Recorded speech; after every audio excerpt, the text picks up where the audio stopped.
সকাল আমার প্রিয় পরিবার, তোমরা সকলে কেমন আছো? আশা করছি যে যেখান থেকেই আমার ব্লগটি দেখছো সকলে ভালো আছো। আমাদের আশীর্বাদ ও ভালোবাসার সাথে নিয়ে আজকের ব্লগটি শুরু করেছি। আজকে হলো সোমবার, এখন বাজে ঘড়ির কাঁটায় ঠিক সকাল 8:30। আজকে অনেকটাই লেট হয়ে গেছে জানো তো, সকালে ঘুম থেকে উঠতে।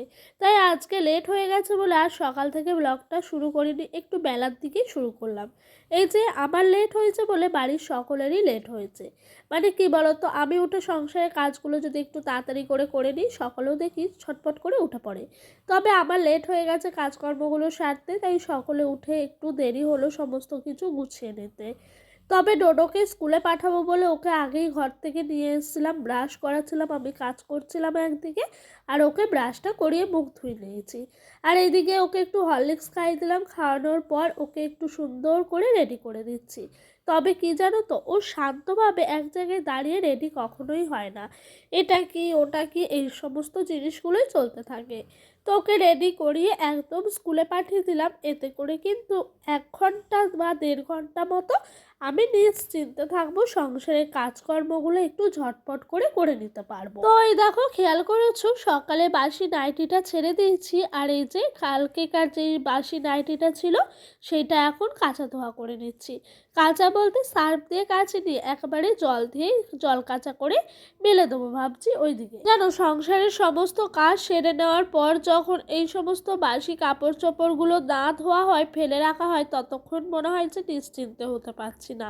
এখনও মনে হয় বাসি কাজ ঝুলে রয়েছে। তাই জানো তো, আমি যত তাড়াতাড়ি পারি বাসি নাইটিটা চেঞ্জ করে নিয়ে আগে ধুয়ে মেলে দিই। এতে করে অনেকটাই নিশ্চিন্ত হয়ে যায়।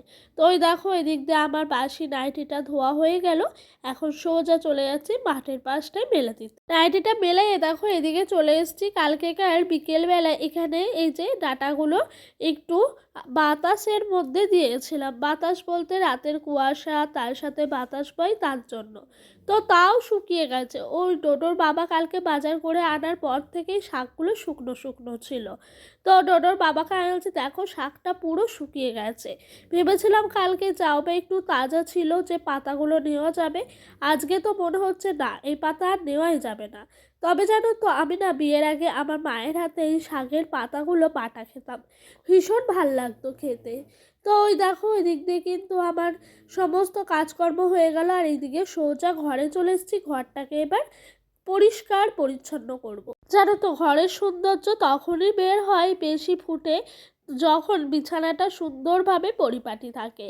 আর প্রত্যেক দিনই বিছানাটা এরকমভাবে এলোমেলো করা থাকে। যেহেতু শীতকালের দিনে বিছানাপত্র এরকমই থাকে, প্রত্যেকটা বাড়িতেই এরকমই হয়। এই ধরো চারিদিকে তোমার কাঁথা কম্বল, তার সাথে মশারি, এই সমস্ত জিনিসগুলো থেকেই যায়। তবে গ্রীষ্মকালে আবার এই সমস্ত জিনিসের কোনো ঝামেলাই থাকে না। তখন বিছানাটাও বেশ কি সুন্দর করে সময়ের মধ্যে ঝটপট করে গুছানো হয়ে যায়। ওই দিক দিয়ে আমার কিন্তু মোটামুটি করে বিছানাটা গোছানো হয়ে গেল। আর এই দেখো, এদিকে সোজা চলে এসি সকালের খাওয়া দাওয়া করে নিয়ে। অনেকগুলো কাজ সেরে নিলাম জানো এর মাঝে। সকালে খাওয়া দাওয়া হলো, বাসনপত্র মাজা হয়নি, এখনও কুয়োর পাড়ে রেখেছি। টোটোকে স্কুল থেকে বাড়ি নিয়ে এসে ওকে খাইয়েছি। এখন শাশুড়ি মা আর শ্বশুর মশাই খাওয়া দাওয়া করছেন, সেই কারণে আমি ভাবলাম ফালতু বসে থেকে সময়টা নষ্ট না করে, সবজিগুলো যেহেতু আনাই আছে সেহেতু আমার কিন্তু জানা আছে আজকে কি কি রান্না হবে। তো সেই জন্য আমি এদিকে সবজি পাতিগুলো গুছিয়ে নিয়ে এসে কাটতে লেগেছি। এখনও অবধি দেখেছো ভাত বসায়নি। তবে আজকে রান্না করবো এই কুমড়োগুলো একদম বড় বড় করে ফালি করে ঘ্যাটের মতো করব। আর ওইদিকে রয়েছে ফুলকপিটা, ওটাকেও কাটবো। আর এই কুমড়োর তরকারিটা না আমাদের বাড়ির সকলেই ভীষণ পছন্দ করে খেতে। জানো তো, এই কুমড়োটা দেখেই যেন ভীষণ লোভনীয় লাগছে। কেন বলো তো, পুরো লাল টাটকা কুমড়োটা। আর এই কুমড়োটা 500 মতো নিয়ে এসেছিল কালকে ডোডোর বাবা। তাই কুমড়োটা ভাবলাম বাসি করবো না, একেবারে যেমন আছে তরতাজা তেমনই কিন্তু কুমড়োটাকে রান্না করে ফেলবো। আর এই ফুলকপিটা নিয়ে এসছে, ফুলকপিটার দাম নিয়েছে 25 টাকা।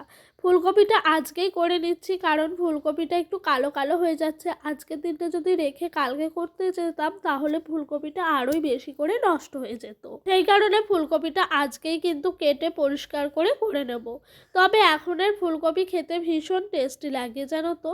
কেন বলছি বলো তো, এখন তো ফুলকপি বাঁধাকপি এগুলো শেষের মুখে, তাই খেতেও ভীষণ সুন্দর লাগে। আর এই দেখো, এই গামলাটার মধ্যে আমি কিন্তু সবজি পাতিগুলো ধুয়ে ধুয়ে এই বাটিটার মধ্যে তুলে রাখছি। আর জানো তো, এই গামলাটা নেওয়াতে এত সুবিধা হয়েছে কি বলবো। সবজিপাতি ধুতে, শাক কেটে রাখতে ভীষণ সুবিধা। এই গামলাটা মনে হচ্ছে যেন টাকার থেকে বেশি উসুল করে ফেলেছি ব্যবহার করে আর কি। তো ওই দেখো, এদিক দিয়ে সবজিপাতি কাটাকুটি হলো, আর এদিক দিয়ে টোটোর বাবাকে পাঠালাম দোকান সদাই করতে, আর আমি এদিকে বসে পড়েছি সকালকার খাওয়া দাওয়ার পর বাসনপত্রগুলো মেজে নিতে।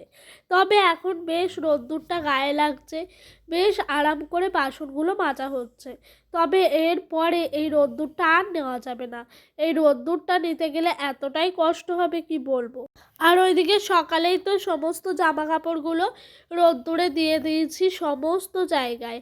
জানো তো, আজকে রোদ্দুরটা বেশ সুন্দরভাবে উঠেছে। তবে উঠবেই না কেন, মাঘ মাস শেষ পর্যায়ে চলে এসছে।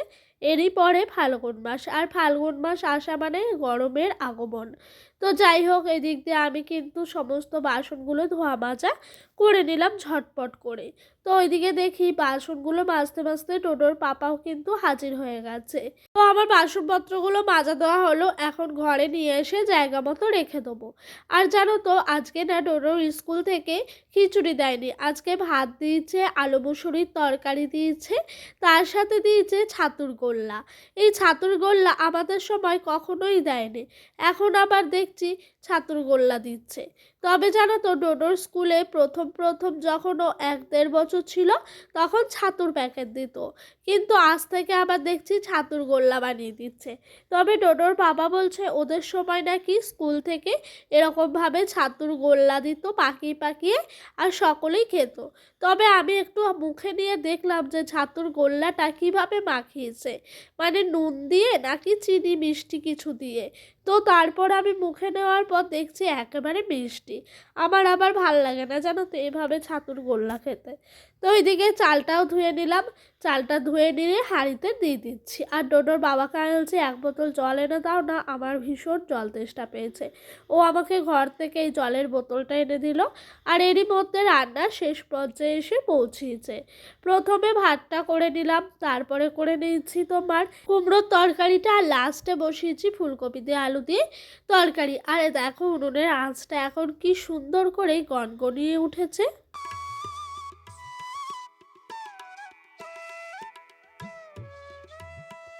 টুকটুক করে এদিকে রান্না বান্নাগুলো সারছি, আর ওই দিক দিয়ে একবার করে ডোডোকে দেখে আসছি। ওটা এখন ভীষণ বাড়ির থেকে বেরিয়ে চলে যায় জানো রাস্তার দিকে, তাই ওকে নিয়ে ভীষণ টেনশনে থাকি বাড়ির সকলেই। তাই জানো তো, একটু চোখের আড়াল হলেই ভয় লাগে যে কোথায় চলে গেল না গেল। একটু চোখের আড়াল হলে আবার খুঁজে নিয়ে এসে কিন্তু বাড়িতে রেখে দিই। তো এই যে এদিক দিয়ে আমার কিন্তু ফুলকপি আলুর তরকারিটা হয়ে গেছে। আর এর আগে দেখো, এখানে আমি কুমড়ো দিয়ে আলু দিয়ে একটু তরকারি মতো করেছি। আজকে এগুলোই রান্না করেছি। উনুনে এখনো আঁচ আছে, ভাবছি একটু গরম জল বসিয়ে দেবো, আমার স্নানের জন্য কাজে লাগবে জানো। তো দেখি উনানে জলটা বসিয়ে দিই। এরই মধ্যে রান্না বান্না হয়ে গেল, আর ওকে কিন্তু ওই দিক দিয়ে ধরে নিয়ে আসলাম, আর নিয়ে এসে ওকে স্নানটা করিয়ে নিয়েছি। স্নান করানোর পর ওকে ক্রিম মাখানো মানে আমার কাছে একটা যুদ্ধের সমান। এখন তো ডক্টর ওকে বলেছে কোনো রকম কোনো তেল মাখানো যাবে না, তাই ওকে যতটা পারি বডি লোশন মাখিয়ে মাখিয়ে রাখার চেষ্টা করি। এই লোশনটা ডাক্তারই দিয়েছেন লিখে আর কি, তো আনা হয়েছিল। তো ওকে না সব সময় যখনই একটু স্কিনটা ড্রাই হয়ে যায় তখনই একটু লোশনটা গায়ে ভালো করে মাখিয়ে রেখে দিই। তো এই যে ওকে কিন্তু বারবার বকে বকে এই কথা ওই কথা বলে বলে লোশনটা মাখিয়ে দিচ্ছি। আর ও দেখো বিছানার মধ্যে সমস্ত খেলনাগুলো নিয়েছে, নিয়ে খেলা করতে লেগেছে। আচ্ছা, আমি আজকেই জানো তো অসীমা দিদি ভাই, মানুষী বনু, তারপর আরও অন্যান্য অনেকেরই কোনো কমেন্ট পেলাম না। আচ্ছা, তোমরা কি আমার ব্লগটা দেখোনি? আর অসীমা দিদি ভাই, তুমি তো প্রত্যেক দিন কমেন্ট করো, আজ কেন কমেন্ট করলে না? তোমার কি শরীরটা খারাপ? অবশ্যই আমাকে কিন্তু কমেন্ট কমেন্ট বক্সে এসে কমেন্ট করে জানাবে। আর এই দেখো কথা বলতে বলতে ওকে কিন্তু আমি রেডি করে দিয়েছি, রেডি করে ওইদিকে খেলতে পাঠিয়েছি আমাদের বাড়ির সামনেই ওই ভাইজিদের বাড়িতে। তো ও খেলছে, খেলতে খেলতে আমি ভাবছি এদিক দিয়ে আমি কিন্তু ভালো করে এই ঝাড়টা দিয়ে দিই। তো বন্ধুরা চলো ঝাড়টা দিতে দিতে তোমাদের সুন্দর কমেন্টের উত্তর দিয়ে দিই। মধুরী দেবনাথ বলে এক বনু বলেছেন, খাওয়ার ভিডিওটা কে করে দিয়েছে? তো আমার ভাইজি হয় কণিকা, ও কিন্তু করে দিয়েছে ভিডিওটা। আর ও ভীষণ হাসাচ্ছিল ওই সময়, তো ভিডিও করছিল আর কি। ও বা ভাইপো আছে, ওরা দুজনের মধ্যে কেউ একজন কিন্তু আমাকে যখন স্ট্যান্ড হাতের গোড়ায় না থাকে ভিডিওটা করে দেয়। তো ওই করে দিয়েছে জানো। তো যাই হোক, এই দেখো গল্প করতে করতে এদিক দিয়ে আমার কিন্তু জামা কাপড়গুলো মেলা হয়ে যাচ্ছে, দড়িতে স্নানটা সেরে নিয়েছি ঝটপট করে। আর আজকে কাজকর্মগুলো একটু তাড়াতাড়ি হয়ে গেল, দেখেছো?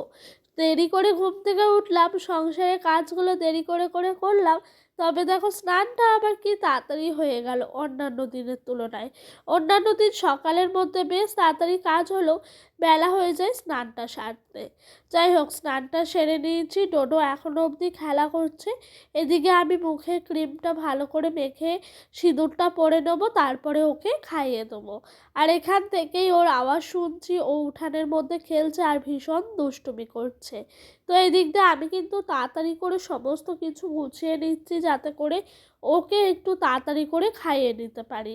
আর জানো তো, বাড়িতে বাচ্চা থাকলে কিভাবে যে কাজগুলো করতে হয় সেটা একমাত্র আমরাই জানি। তাড়াতাড়ি করে কাজকর্ম করে নিই, তারপরে কিন্তু ওকে খাওয়াতে যাব। আর এই দেখো এদিকে আমি স্নানটা সেরে নিয়েছি, চুলটা একটু ভালো করে আঁচড়িয়ে দিলাম আর মাঝখান দিয়ে সিঁথিটা করে সিঁদুরটা পরে নিচ্ছি। তবে জানো তো, আমার মা বলে যে খোলা চুলে আর কি কখনোই সিঁদুর পরতে নেই, সবসময় চুলেই একটা ক্লিপ দিয়ে বা বেঁধে রেখে সিঁদুর পরতে হয়। আর আমি বিকেলে আজকে আর চুলটা আঁচড়াবো না, তাই এখনই একটু চুলটা ভালো করে আঁচড়িয়ে নিচ্ছি। আজ জানো তো বেশ সবজিগুলো আনা ছিল বলে কাজগুলো ঝটপট করে হয়ে গেল। দেখবে রান্নার আগে যদি রান্নার জিনিসগুলো হাতের কাছে গোছানো থাকে সমস্ত কিছু তাড়াতাড়ি হয়ে যায়। এদিক দিয়ে আমি মোটামুটি করে চুলটা আঁচড়িয়ে নিলাম। ডোডো এই দেখো ঘরে আসলো, ওকেও খাইয়ে দিলাম। খাইয়ে এখন ওকে পাঠিয়েছি আমাদের বাড়িতে খেলা করতে। আর এদিক দিয়ে আমি বসে পড়েছি ভাত নিয়ে। ডোডোর পাপাকে এরই মধ্যে একবার ফোন করলাম, ও বলছে এখন আসবে না, একটু পরে দেরি হবে আসতে। আমাকে খেয়ে নিতে বললো বলে আমি আরও তাড়াতাড়ি করে খেয়ে নিচ্ছি। আর ওই দেখো খেলতে খেলতে আমার কাছে এসছে কুমড়ো খাবে বলে।